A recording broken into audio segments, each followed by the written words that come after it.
کیا واقعی جمہوریت صرف ووٹوں کے ذریعے قائم رہتی ہے یا اس کی اصل بنیاد عوام کا اداروں پر اعتماد ہوتا ہے؟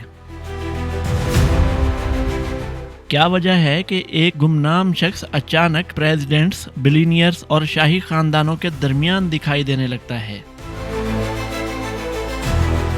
اور اس سے بھی بڑا سوال یہ کہ جب اس کے خلاف سنگین الزامات سامنے آئے تو طاقتور اداروں کا رویہ کیوں بدل گیا؟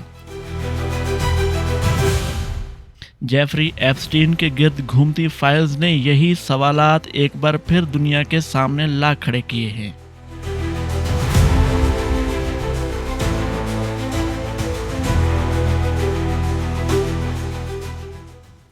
کیسے ہیں دوستو؟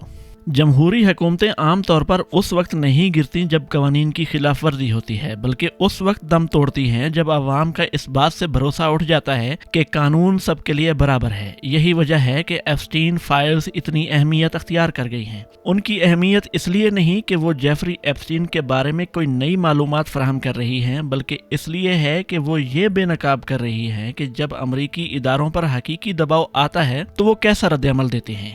برسوں کی خاموشی، مبہم بیانات، ادھورے سچ نے ایک مجرمانہ کیس کو نظام انصاف کی ساکھ پر ایک ریفرنڈم بنا دیا ہے، اور ان فائل سے جو کچھ سامنے آ رہا ہے وہ ہلا کر رکھ دینے والا ہے۔ یہ بے حد امیر لوگوں کا ایک ایسا رسمی نیٹ ورک ہے جو ایک دوسرے کے مفادات کا خیال رکھتا ہے، احسانات کا بدلہ احسانات سے چکاتا ہے اور اپنی گھنونی حرکتوں کے انجام سے ایک دوسرے کو بچاتا ہے۔ یہ بالکل وہی سازش ہے جس کا شک تو بہت سے لوگوں کو تھا، لیکن اسے اتنے واضح طور پر پہلے کبھی نہیں دیکھا گیا۔ ایپسٹین جیسا شخص جو کسی ووٹر کو جواب دے تو نہیں تھا، لیکن وہ رولنگ کلاس، بلینئرز، شاہی خاندانوں اور حکومت و صنعت کے طاقتور ترین ایوانوں کے مرکز میں کھڑا نظر آتا ہے۔ دولت اور اثر و رسوخ کے اس بلند طبقے میں پہنچ کر سیاسی نظریات اپنی اہمیت کھو دیتے ہیں اور صرف مفادات باقی رہ جاتے ہیں۔ مخالف نظریاتی کیمپوں سے تعلق رکھنے والے اعلیٰ عہدیداروں نے اسے نہ صرف مشورے دیے بلکہ اپنے قریبی حلقوں میں اس کا بھرپور خیر مقدم بھی کیا۔ حقائق کی یہ کڑی ایک کڑوے نتیجے کی طرف اشارہ کرتی ہے۔ اخلاقیات، سچ، انصاف اور اصول کبھی بھی جمہوریت کی حفاظت کرنے والی ریلنگ نہیں رہے، بلکہ یہ محض عوام کو بہلانے کے لیے سنائی جانے والی فرضی کہانیاں تھیں۔ اور یہی وہ مقام ہے جہاں ایپسٹین فائل سب سے زیادہ نقصان پہنچاتی نظر آتی ہیں۔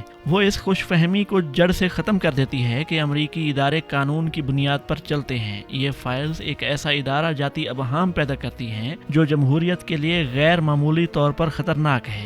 یہ نقصان بظاہر آنکھوں سے نظر نہیں آتا، یہ نہ تو عمارتوں کو گراتا ہے اور نہ ہی آسمان پر ہونے والے دھماکوں کی طرح نظر آتا ہے، لیکن یہ خاموشی سے ایوان اقتدار کی بنیادوں کو اس طرح کھوکھلا کر دیتا ہے جیسے کوئی میزائل بھی نہیں کر سکتا۔ ایپسٹین کی زندگی کا دار و مدار لوگوں کے پیسے مینج کرنے اور ٹیکس بچانے کے طریقوں پر تھا۔ اس نے دولت مند گاہکوں کے اثاثوں کی حفاظت کرنے اور انہیں بڑھانے میں مدد کی، اور اکثر یہ سب قانون کے دائرے میں رہ کر کیا گیا، جس کے بدلے میں ان لوگوں نے اسے بے پناہ نوازا۔ فائلز میں یہ تمام وضاحتیں موجود تو ہیں، لیکن یہ پھر بھی اس بات کو پوری طرح بیان نہیں کر پاتی کہ ایپسٹین کی دولت اتنی زیادہ کیوں تھی، اسے اتنے بڑے لوگوں تک رسائی کیسے ملی، اور ان اداروں نے اسے اتنی غیر معمولی عزت کیوں دی جن کا کام ہی اس جیسے لوگوں پر نظر رکھنا تھا۔ اس پورے معاملے میں موجود خالی جگہوں کو سمجھنے کے لیے کچھ لوگوں نے ایک متبادل نظریہ پیش کیا۔ وہ یہ کہ ایپسٹین کوئی عام بزنس مین نہیں بلکہ ایک جاسوس تھا، اور اس کی دولت مالیاتی لین دین سے نہیں بلکہ طاقتور لوگوں کو بلیک میل کرنے سے آئی تھی۔ در حقیقت جیفری ایپسٹین اس کردار کی بہترین مثال ہے جسے انٹیلیجنس کی زبان میں ایکسیس ایجنٹ کہا جاتا ہے۔ یہ روایتی معنوں میں کوئی جاسوس نہیں ہوتا بلکہ ایک ایسا درمیانی آدمی ہوتا ہے جو خود طاقتور لوگوں کے اتنا قریب ہوتا ہے کہ ان تک رسائی حاصل کرنا آسان بنا دیتا ہے۔ انٹیلیجنس کے کاموں میں ایجنسیاں شاد و نادر ہی سربراہان مملکت، بڑے سی ای اوز یا شاہی خاندان کے افراد کو براہ راست بھرتی کرتی ہیں۔ بل کلنٹن، بل گیٹس یا پرنس اینڈریو جیسے لوگ اس کام کے لیے بہت زیادہ نمایاں ہیں، اس لیے انٹیلیجنس ایجنسیاں دوسرا راستہ اختیار کرتی ہیں، یعنی کسی ایسے شخص کو اپنے ساتھ ملانا جس کی ان طاقتور حلقوں تک باقاعدہ رسائی ہو اور جو ایلیٹ کلاس میں قدرتی طور پر گھوم پھر سکے۔